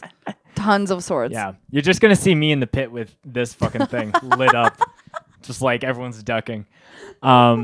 Speaking of things that you would only see at a hardcore show, no, that's the next category. We're doing Labels, right? record Let's talk label some of labels. the year. So obviously there's plenty of hardcore labels on here, but when it came to labels that were putting out a bunch of releases this year, these were the top 4 that came to mind for me specifically. So, tons of ones that have been around for a long time, some that have just only started in the last couple of years with the pandemic. So, a lot of great stuff. I hope more kids make labels. I really do. I think I've been listening to quite a few like podcasts and just particularly one of the nominees on this list, listening to his story a little bit. And I really do hope that more kids decide to get involved in this way. Yeah. And what's also cool with, the lineup here is like some of these labels is just a one-man operation, and some have multiple people that kind of work as a team. So I think the diversity is there. And, if you were listening to, once we're getting into the top albums and EPs, like there's clear presence with a lot of these labels within those lists. So without further ado, these are the nominees for top or the best record label of 2021. Let's get it. The Scopies nominees for Record Label of the Year are Flatspit Records, Days, Triple B Records, and Closed Casket Activities. And the winner is Triple B Records. Yeah. Fuck yeah. Well, also really well deserved. Has always been the home of a lot of my favorite records of all time, probably at this point. But the way that Sam's just completely ramped up the last couple of years is so unbelievably fucking cool to see. And just he just never misses. And he's a dude that does things that he thinks are cool. Yeah. Rather than, trying to see what does everybody else think is cool. Yeah. And so I think that speaks true to the success of his label and the impact that he's having on hardcore is, yeah. And really I think you're totally right. Like Sam has a very good ear for stuff that really hits when it comes to hardcore, and not just like your very traditional sense of what hardcore is, like really playing in some of the other lanes. Pretty sure he released like a Ghostmain release too at some point. Like the dude just does what he wants, and it's clearly translated into a very successful operation. Definitely the fan favorite. Definitely had 231 people voted for Triple B. Closed Casket. Closed Casket was up there, and I think they deserve the number 2 spot for sure, because they definitely had a lot of just really heavy hitter releases that kind of came a lot earlier in the year. I remember listening to Axe to Grind. They were just really talking about Triple B and Closed Casket were like the top dogs when it came to records that were really hitting. So there's a lot of great ones. I'll also give a special plug to From Within Records. Yes, absolutely. Not originally on the list when I was like sending it out, but really what From Within is doing as far as the bands and the comp for the One Scene Unity, I think it's very, very sick. So I think it was honestly maybe an oversight of mine, but deserves a special shout out as well. For sure, especially with those comps, like very, very cool. So next up is best live band of the year. So we got 2 back-to-back live related Scopies to give out. So the first is best live band. Obviously people getting really excited to see hardcore in the flesh again, but you still need a band that can really command a crowd and get people excited, and I think the nominees up here were some that I got to see really do that, but also through some of the videos and stuff just really, really killed it. I think almost every band on this list has also been doing it for a minute. I think that it's safe to say, from my experience, and I have seen every single one of these, almost all of these bands live, is that they've all been a great live act since day one. I've seen a couple of them multiple times, never seen a bad show. Yeah. And I think it's just speaks to their energy and what they actually bring to the stage. And that is not because they had a legendary show this year or what have you, but just because they truly are very good at what they do, in my opinion. Yeah, and I do think the bands on this list, some are playing to amphitheater level audiences, and some are playing more bars and clubs and DIY spots, and some have done both. So I think there's a lot of it's not just about playing the big stages. It's about being able to do all those and bring that same level of energy. Yeah. And I think that's a great insight, Jessa, is like a lot of these bands have been going for a minute. So they have, they've gone through the ringer as far as knowing how to put on a good show. And I just think they're all naturally just great live acts. Mm-hmm. Just who they are as people. Yeah. The vocalists, the guitar players, the bassists, the drummers, and everyone in between really know how to, collectively bring it. And speaking of bring it, let's bring on the nominees for Best Live Band of the Year. The Scopies nominees for Best Live Band of the Year are Regulate, Not Loose, Drain, Section Hate, Unity TX, and Turnstile. And the winner is... I can't even guess this one. Turnstile.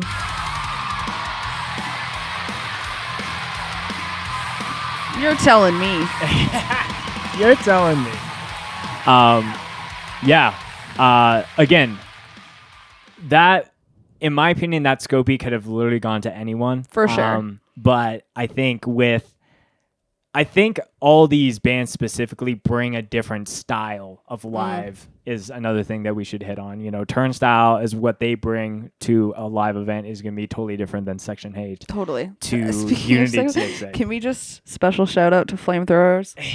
I saw Section Hate I think this year. the Flamethrower crew specifically got Section Hate onto For this sure. list. For sure. There's a lot of fire. Yeah. But again, Turnstile now going home with now 2 Scopies. So, they're going home with 2 Scopies. Obviously a band that really made a lot of key moves. And, a band that I think anybody wants to see live if they haven't. For sure. Speaking of Turnstile playing live, they just debuted on late night television. Right. Can we talk late night talk show television? That is fucking sick. That is we don't so have fucking we don't have cool. categories for monumental mainstream moments in hardcore because Turnstile is one of the only people to do that, but they would win regardless because that is, in my opinion, monumental. Perhaps the only band that I have ever seen play in a concrete basement with less than 200 people on late night television. Perhaps maybe the only in my lifetime. I hope not, but very, very fucking cool to see. And I think, again, just like that music video speaks to what they're up to these days. And very, very happy for those guys. And it's well deserved. They're all very talented. Whoever's idea, and I think there was probably some people, Turnstile team talking to the late night, but whoever's idea was we're gonna do this. You made a lot of us very, very happy with that choice. It's just so cool. So, and obviously, I don't particularly give a fuck about late night talk shows, but that as a principle is very sweet. Yeah. So, we're getting a little sidetracked, but as far as bands who play live, whether on a late night show or at a hardcore show, Turnstile definitely deserves that title. So absolutely. So the second Scopie of our live category, this is one I'm personally very excited about. This makes me laugh really hard because it's let's remember. Let's remember. Let's remember some in good ways. Yeah. So we got the best live event of the year. So, and I would say best is subjective. Mm-hmm. Let's say the most talked about, but that sounds bad when you put that in as a category name. So let's say most talked about when we're talking the context of what you're about to see as these nominees, because I would almost even say it's more like what is the most historic live event. What are people going to talk about? Yes. In a couple years. when they think of 2021 specifically. And I think given the year that we've had, these nominees speak to, I think in a lot of cases, they were a monumental kind of event, if we want to use that word, because they were one of the first kind of big things to happen since we had absolutely no shows. And I know that's the case in definitely, I think almost all of them. Yeah. Which I think definitely contributed to them being, monumental. So without further ado, these are the nominees for best or most monumental live event of the year. The Scopies nominees for a live event of the year are Madball New York Show, LA Dead City Punks Show, Real Bay Shit Show, and the winner is Real Bay Shit Show. I'm so happy that is the winner. That's awesome. I think it is the most wholesome of the three. No shade. LA Dead City Punks shows look bomb. Like, they look so dope. Madball show would have been cool, I guess. The amount of flack that I just think RBS got compared to those two was abysmal. Compared to, well, I think really it's a timing thing. Speaks to the time. The timing. Arguably, some of those shows had to, walk so Real Bay Shit could run. Honestly, though, but that happened behind a CVS? Am I fucked up about that? Did I make that up? The Real Bay Shit show? Yeah. I thought it was. Can someone confirm? At like a warehouse, multi-garage thing. Okay, I might have made up the CVS thing. There's probably a CVS close to it. Maybe. But I don't think it was behind one. But I heard it was in the if alley you were of the there, CVS, which I'm just we're gonna just roll two with Canadians 'cause that it's watched and had insane FOMO. This category is what are things that Jessa wishes she was at in 2021. Real Bay Shit Show was absolutely one of them. Just really cool to see that scene. Of course, got some homies there. Bit of a connection, but it's truly incredible, and I hope to see a lot of them up in Canada. Yeah, I think out of the three, with the amount of work and attention that's on a scene right now, that makes me happy to know that they're getting a level of recognition and had such a celebratory way, and clearly through the voting, almost 50%, 311 votes. Were there anything notable in the others? It's really hard because it does get subjective. It's subjective to region. Yeah, so I would say a couple people saying DGR Hardcore Showcase, which I don't know what that is. What's that record label? Go back up to your record label section. Oh, they weren't on that. Is that delayed gratification? Delayed gratification. Oh, okay. Record showcase, which I guess so. Went over my head, but again, we're two Canadians. Someone said Turnstile Shit Pit. Oh, that was one I actually did. I think I argued you when we were talking about categories months ago when we started this.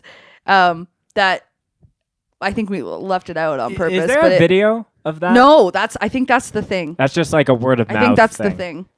Is that's too bad. I think so many people thought that it was a joke and not real. I thought it was a joke. Right. I thought it was just the internet being fucking stupid.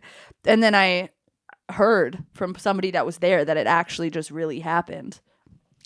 Well, as someone who films shows, shame on whoever was at that show with a camera and didn't film it. Puts on shows. Please don't shit at my shows. Yeah, let's not encourage shitting. You can oh God. Yeah, this is a topic that we will stray away from. Shall we move on? Yes. So we're into our last three Scopies. The big ones, the big dogs. These are arguably some of the biggest, and have the most level of competition. This one specifically, which is Busiest Band of the Year. So I made this category specifically for all the bands that despite maybe only being able to tour, quote unquote, for like 6 months, the give year, or take. The level at which some of these artists actually hit the road and like seized any opportunity that they could was undeniable, in my opinion. So, Agreed. not I feel like there's a band that isn't missing here, and these are a lot of hardworking and hungry individuals. So, without further ado, let's hear the Scopie nominations for Busiest Band of the Year. The Scopies nominees for Busiest Band of the Year are Scowl, Dare, Magnitude, Zulu, Drain, One Step Closer, Comeback Kid, and Dying Wish. And the winner is Dying Wish. Yeah, that doesn't surprise me at all. I think as far as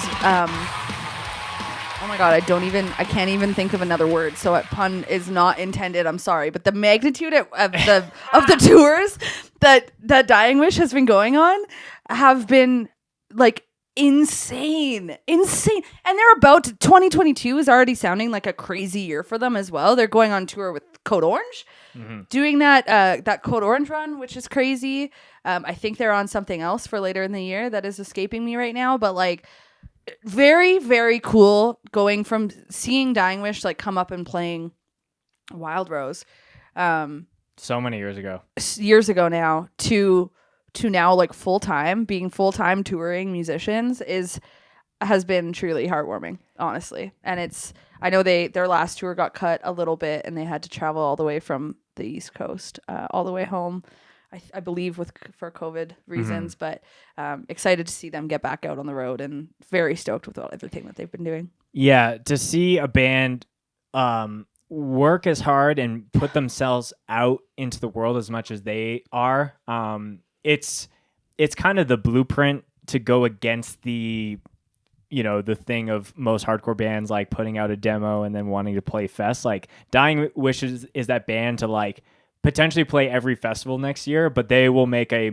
mega 3-month tour out of it. Like they are not that like, we're going to fly there. Like we're going to make it a big thing. And to see all that work, especially this year alone, I know, Code Orange is just the tip of the iceberg for all the stuff that they will probably have coming down the pipe for them. Yeah. Really, just what a list too. I think you could say that for all of these categories, but seriously, like Dare and Zulu are both so busy. Anaya can't even be there for both. Yeah, exactly. Like that's really obviously a bummer, but like very cool for both of those bands, and seeing Scowl on everything, it has also been very sweet. Yeah. So a very close race when it comes to votes. So Dying Wish was 180.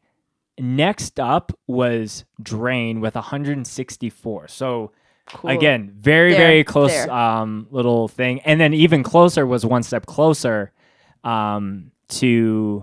with 159 votes. Is Dare with 100? You said Drain. Dare's down here with only 76 actually. So, shit, I fucked up then. My bad. No, you're good.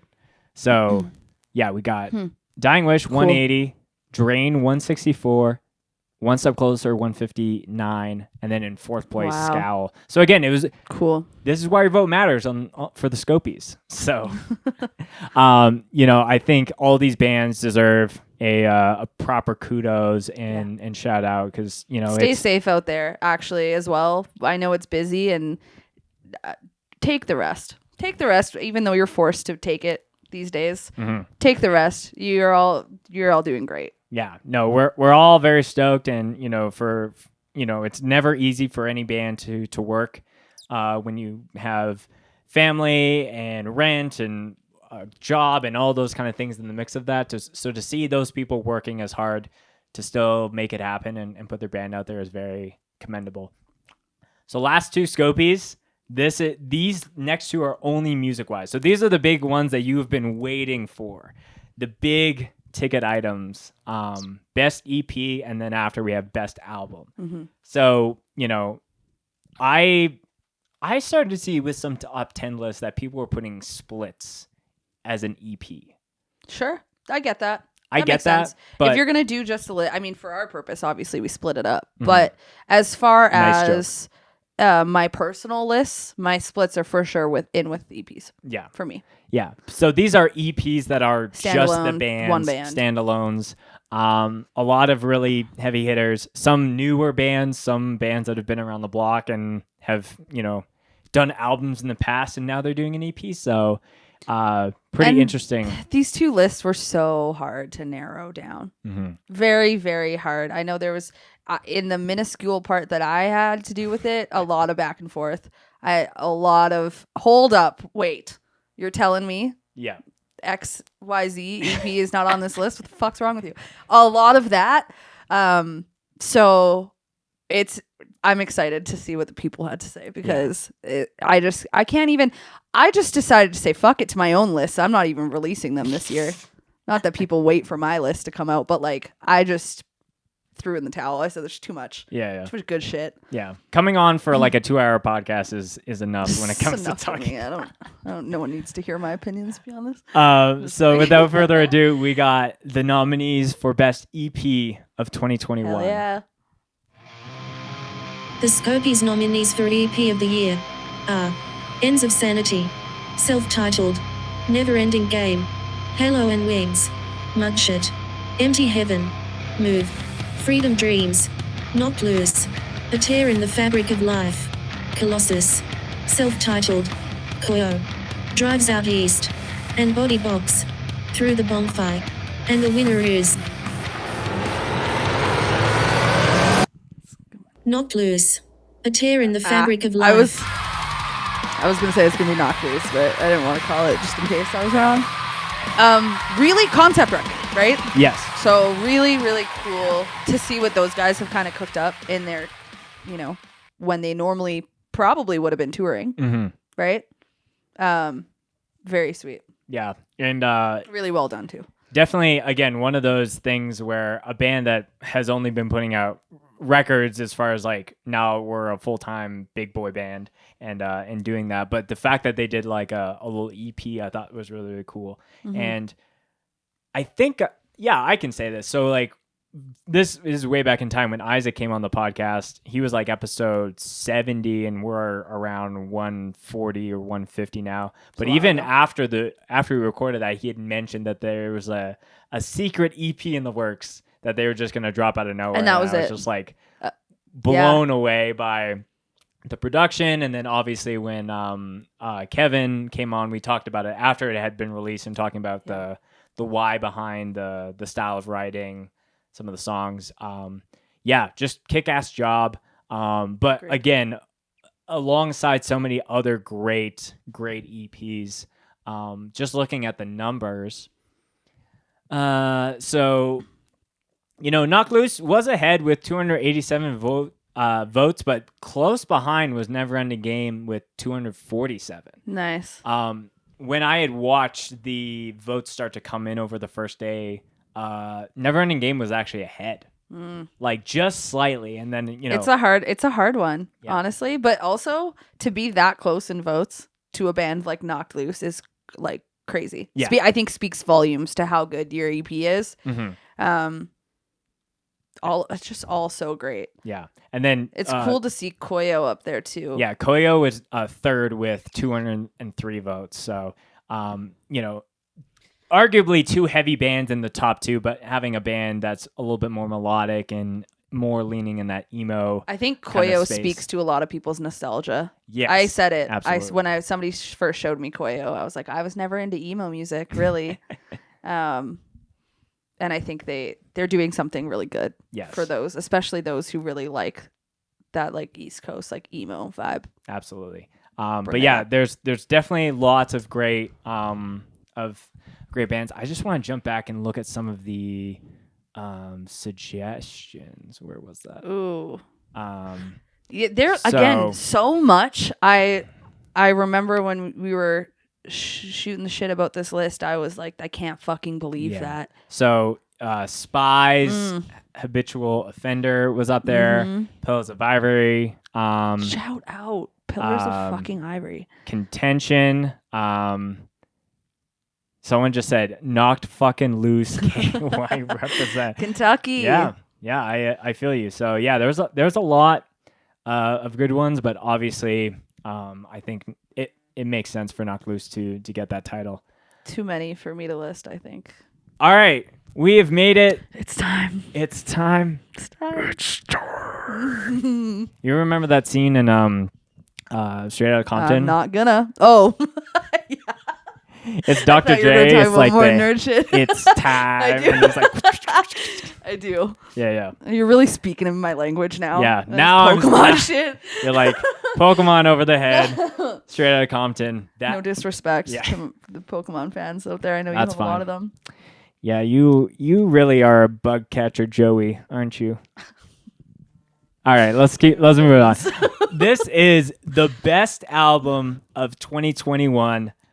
The most amount of options to choose from. I think when the form was live, it was like choose 5 or The choose most upsetting 4. one to choose from, honestly, because I couldn't fucking decide. Yeah, a lot of people send me angry messages about like how dare you How make am me I choose supposed to between decide? so and so and so and so. I think when you look at the year overall, there are some like outstanding records in all veins of hardcore, if you want to call it that. That could be really heavy stuff, that could be lighter stuff, that could be fast shit, that could be slow shit. All the record labels and photographers and all the people that have supported these bands are very represented. So there's a lot Absolutely. of ones once we roll the fucking video, because it's going to go on for a bit. Do you have anything to say before we announce the top album of 2021, Jessa? No, because I want to see who won this before I start talking about my own opinions. But I can't help myself. So shout out Boise again. Shout out Ingrown. Number 1 in my heart. Whatever the result of this is, number 1 in my heart forever. Yeah. That Ingrown LP, like, no words. Incredible. That's the only word I can think of. There's a lot of Boise love if it wasn't obvious. The little Boise Shout counter out at the Boise. bottom. Boise on top. Without further ado, Let's hear these it. are the nominees for Best Album of 2021. Lots of good shit. The Scopies nominees for Album of the Year are God's Hate, Self-Titled, Regional Justice Center, Crime and Punishment, Whispers, Merrick Bondin, Turnstile, Glow On, One Step Closer, This Place You Know, Gate Creeper, One of An my favorites. Unexpected Reality, Dead Heat, World at War, Chemical Fix, Our Shade Casts Far, Fiddlehead, Between the Richness, Ingrown, Gun, Ekilu, My boys. Unscrew My Head, Scowl, Also one of my How favorites. Flowers Grow, Jarhead Fertilizer, Product of My Environment, and Shackled, much. Doubt Surrounds All, and 14 the winner picks. is Cool. This is the long lead up.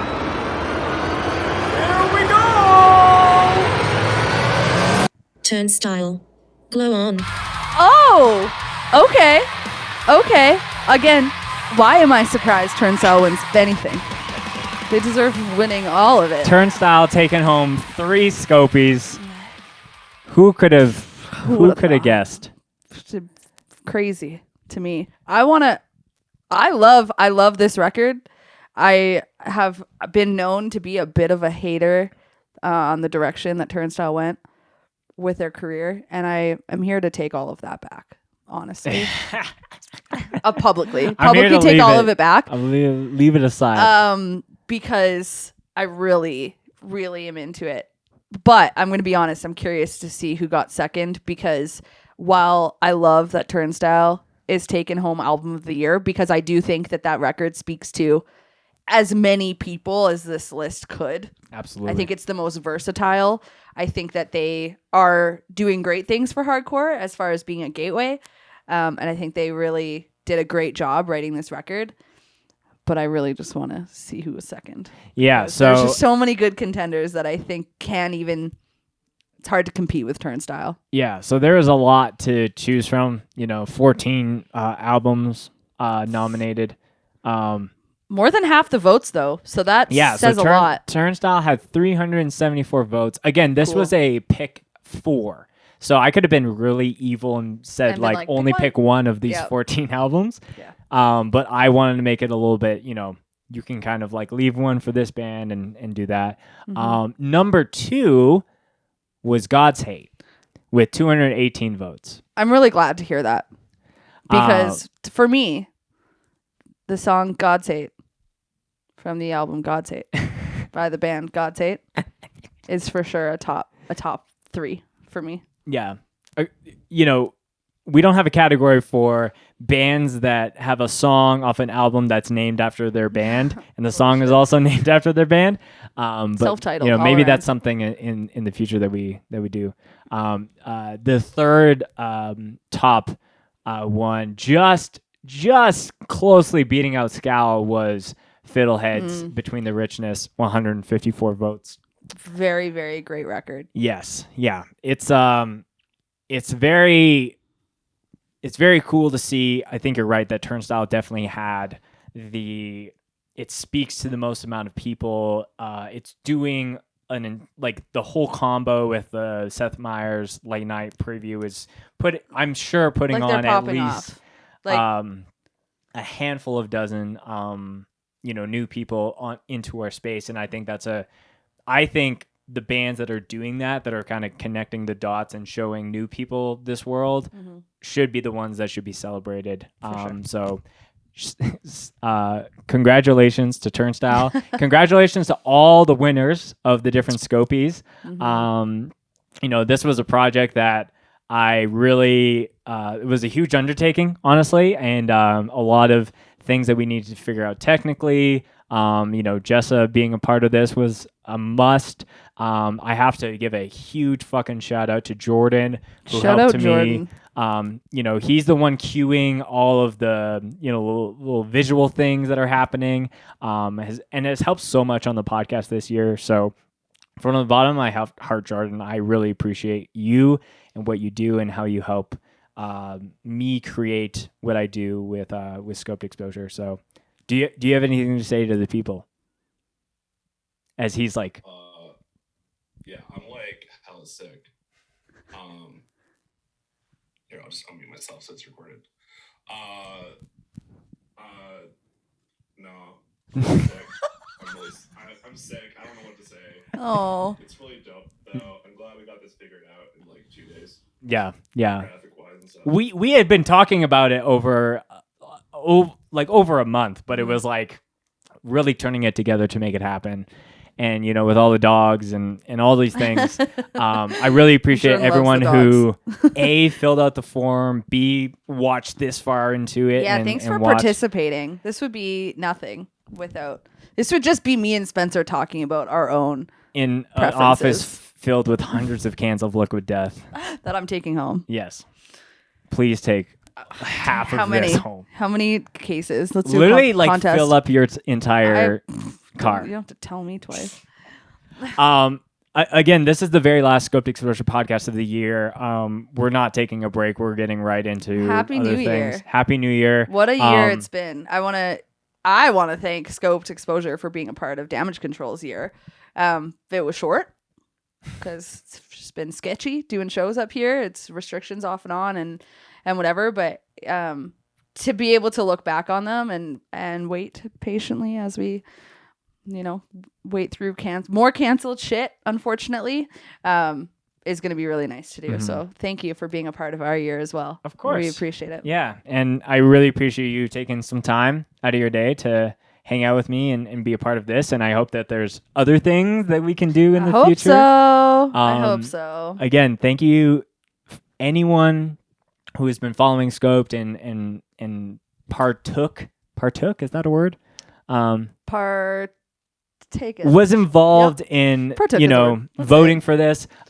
This whole Scopies annual hardcore event is something that I want to do every year and make it bigger and bigger. We're already talking about ridiculous ideas for next year, and I think if there's 678 people that voted, I hope that number is that much more, because we're going to bring like an actual award style show to you that you could tune in. So I want to, again, lots of shout outs before we end off here. All of the bands, all of the people that have like supported these bands, whether through photos, a label, a booking agent, like whatever it is. I think hardcore is sick if you make it sick. And 2022 is, again, another year of COVID and not really sure how things are going to play out. And I really encourage anyone who's made it this far on the podcast to really, if you see a gap in your scene, if you see a gap in something that's happening, don't be a dummy and complain about it on Twitter. Be the change you want to see. Put in the work. Change that shit. Adapt. Make it happen, and just be sick. Because if you are sick, then hardcore is sick, and hardcore is very sick right now because we have so many sick things happening. So, agreed. I encourage you to be a part of it. Echo. Retweet. Retweet. Like, if you see something you don't like, fucking change it. Show up. Do what you can. Contribute in whatever way that you want. Because we need you. Just like our culture needs you, to be honest. And the last thing I'll say, that if you totally disagree with everything that we have done in this podcast. Oh, yeah. If you hate my takes, if you hate Boise, then you can take it up in my DMs. Yeah, That's DM all. damage. No. I'm sure you would go to war with anyone who is For like, Boise? actually, I think Boise is For Boise, whack. I would. Every time I hear somebody outside of like the PNW talking about Boise, I get so fucking stoked. Crack the knuckles. While we're still on 2021 talk, I want to say, as if I haven't said it enough, sucking fucking Ingram's dick over here. But seriously, like that, I just really love the underdogs. Yes. From Boise to Australia to Canada to wherever. I think that this year has been a really crazy year, and that has shone through. I think people are really starting to pay attention to places that perhaps were not as much on the map before, and it's really fucking cool to see. Yeah. Now we're just riffing at this point, but I do think that have at her. some of these Scopies have gone to ones that like we definitely assumed that some people, but like to see some people get some of these awards from the underdog scenes and areas of the world is very, very cool to see. I went to Tulsa this year. Tulsa. Same. Oklahoma. Love it there. Love Tulsa, but like the fuck? Shout out to Promcore. Shout out Promcore. Shout out to Aaron. Shout out Aaron. But as I was trying to say, if you totally agree with everything that we said, it's not just us. 678 people voted on this shit. So feel free to leave a comment or, anything as far as what your favorite album, EP, photographer, breakout band, label, your favorite show. Like I was saying a little earlier, 2021 was a really cool year for hardcore, and I hope you are a part of 2022 because we will be. I hope so. I sure hope I will be. And I hope you will be too. Oh, without a doubt. Let's do it. I got a lot of water to hand out to people next year. You can say that again. Jessa, thank you for joining me on this very special podcast episode. Thank you for having me on this very special podcast episode. It's been great to celebrate this year with you, and excited. I don't want to end this Should we end with a mosh story? Is that tradition? Oh, that is a good one. Something from 2021, though. Oh, okay.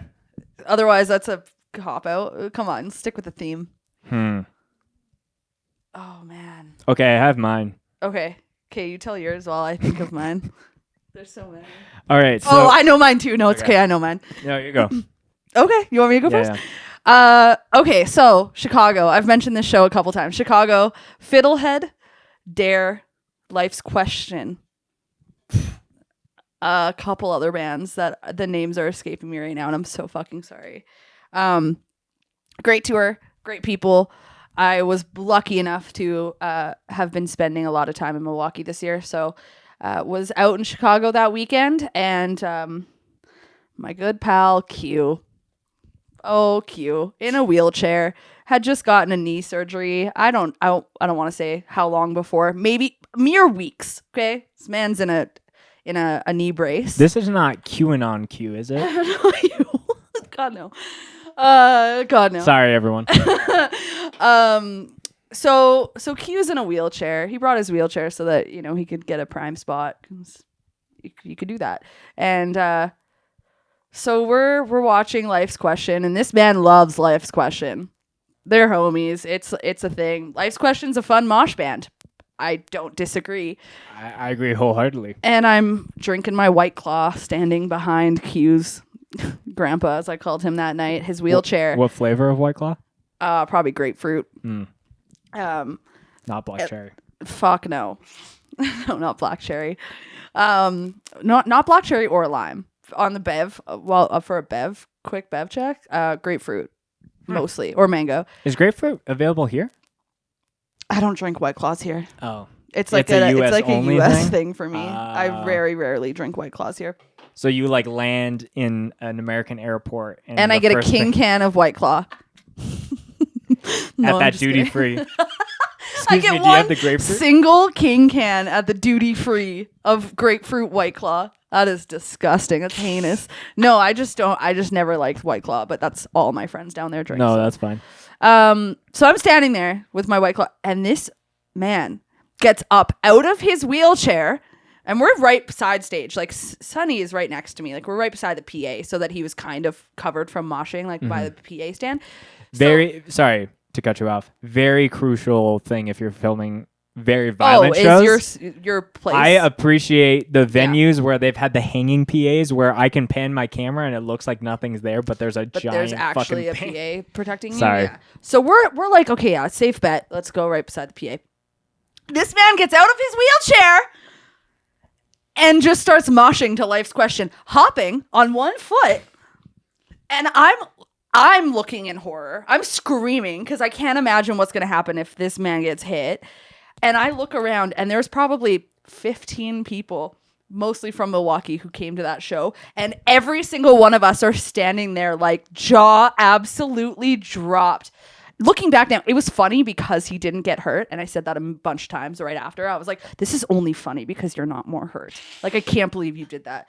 But I don't want to encourage him, but I would pay to see people jump out of a wheelchair and mosh more often, because what a fucking time. So that's my mosh story of the year. I think And that's you're the one moshing I'm in gonna... America where free healthcare doesn't exist. Okay, that's the other thing that's kind of crazy is Y'all Americans are crazy. I'm For a lot of reasons, but specifically that. specifically that. Every time sometimes I'm at a fest and I look around and I go, damn, they're moshing like they're Canadian. They got free fucking healthcare out here. That's crazy. Lots of cool mosh in 2021 though. Special shout out to Promcore. Really cool to mosh there with some friends, and it's been good. But Q takes the cake. That Life's Question show in Chicago. Yeah. No, great story. Yeah. I'm going to tell the infamous Promcore pumpkin mosh story. Okay. For those that are unaware or might be buried at this point, so go and watch. It's a two-parter, so you have to watch the Gates to Hell Promcore set first. Great band. So great band from Louisville. Shout out to Ryan. My understanding is they went to a Walmart or some kind of like convenience store and got a bunch of like Halloween, because this Promcore happened maybe a couple weeks. The weekend before Halloween. The weekend before Halloween. Yeah. So they go out and buy all this Halloween stuff. So you get your like fake cobwebs and get a bunch of pumpkins and like actual pumpkins that they like carve out. Shout out to the bass player who put the pumpkin on the bass cap and then plugged in like a patch cable. Oh, I missed that. That was like one of my like craziest things that I saw last year for sure. Obviously tone didn't sound great, so it's an actual bass head, but they played 6 set and then the pumpkins just kind of hung around on stage. And, you know, being someone who's literally watching every band and filming every band, I'm just like waiting. I'm like, which band is it going to be that the pumpkins get destroyed? And so I'm waiting and waiting. Disappoint. And, you know, the day's going on and it's like, oh man, there's only like a few bands left. But the bands are Purgatory and Zulu. And if you haven't seen Purgatory, it's essentially a lot of just very tough mosh. boys, It's a lot of mosh. usually shirtless, and the last song kicks in, and it's just like one of those really just guitar chords that's like building up into the big part. And I'm like looking around the room, and it's like very violent.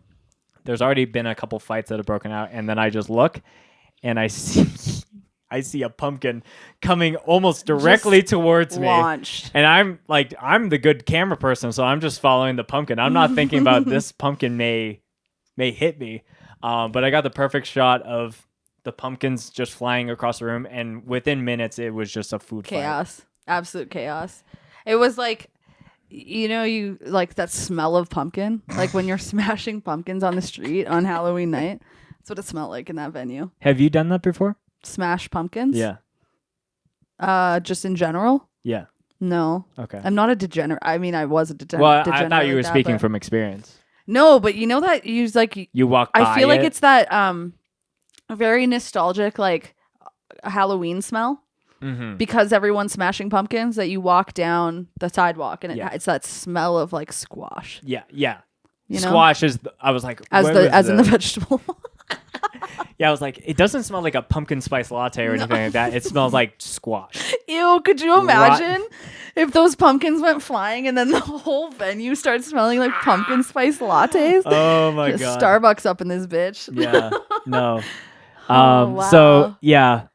Like times. shout out to everyone that A, partook in the pumpkin mosh, and then Yes. B, cleaned up immediately afterwards. Yes. Because I love a good ignorant just like mess at a show, but I love when people are like, okay, hardcore's over, now we're gonna clean it up. Speaking and be of responsible. messes at Promcore, I do just, since it got brought up, I do just want a special shout out. It is garbage cans were flying, as it happens. Yes. Stools, garbage, the whole thing. And I believe it was, I want to say it was Aaron. Somebody got up on stage and was like, hey, like love the garbage throwing. Like I love the garbage can throwing. That's violent. That's sick. Like we love to see it. And like shout out to the people taking the bags out first. And I thought about it and I was like, yeah, true. That's actually really respectful. And he goes, when promoters say respect the venue, this is what we're talking about. Keep throwing garbage cans. And then he left. And it was honestly like, yes. I feel that, and if you want to throw garbage cans at my show, you feel free, but take that fucking bag out. Yeah. No one needs to clean up just because you wanted to throw a garbage can at somebody's head. Yeah. Well, I think we've done the whole Scopies. We've done the mosh stories. We've drank the drinks. Drank the drinks.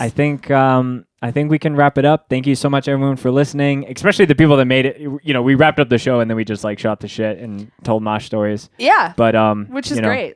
Shout out to anyone who made it this far. Hope you have a great. I hope you had a great 2021, and I hope you have an even better 2022.